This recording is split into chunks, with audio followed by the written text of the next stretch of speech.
السلام علیکم ورحمۃ اللہ وبرکاتہ۔ آج میں آپ کی خدمت میں لے کر آئی ہوں بہت ہی خاص وظیفہ، 7، 8، 9 ذوالحج کا وظیفہ۔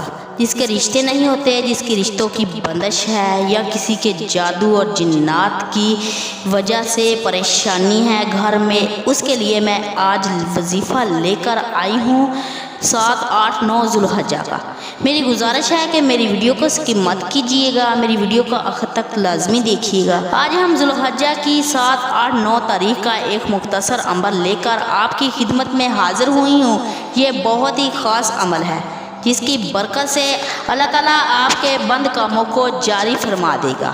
اگر آپ کے رشتوں کی بندش ہے، شادی کی بندش ہے، خاص طور پر جو بے اولاد کی بندش ہے، آپ کے اوپر کسی چیز کی رکاوٹ اور بندش ہے، انشاءاللہ تعالیٰ وہ سب ختم ہو جائیں گی۔ وہ نظر بد کی بندش ہے یا کسی اور چیز کی بندش، جادو کی، جنات کی بھی ہو سکتی ہے۔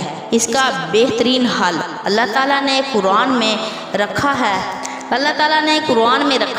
ایک یوم ذوالحجہ میں رکھا ہے۔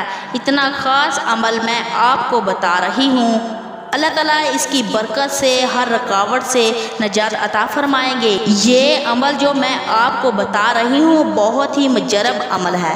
آپ نے پڑھنا ہے والفجر وليال عشر۔ اللہ تعالیٰ نے قرآن پاک میں والشفع والوتر کی قسم کھائی ہے۔ آپ جب یہ 3 آیتیں پڑھیں گے، یعنی ان تینوں آیتوں کو آپ اکٹھا پڑھیں گے، پھر اکٹھا پڑھیں گے، اسی طرح آپ نے اس کو 111 مرتبہ پڑھنا ہے۔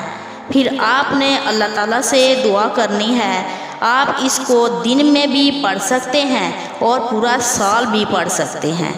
آپ اس کو یقین سے پڑھ کر اللہ سے دعا کریں، انشاءاللہ تعالیٰ ہر مصیبت، ہر پریشانی، ہر بندش اللہ تعالیٰ ختم فرما دیں گے۔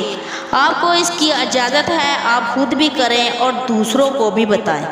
اگر آپ کو ہماری ویڈیو اچھی لگی ہے تو اس کو زیادہ سے زیادہ شیئر کریں اور ہمارے چینل کو سبسکرائب کریں، کیونکہ ہماری نئی آنے والی ویڈیو کا نوٹیفیکیشن آپ تک پہنچ سکے۔ صدقہ جاریہ کے طور پر اس کو زیادہ سے زیادہ شیئر کریں۔ جزاک اللہ خیر۔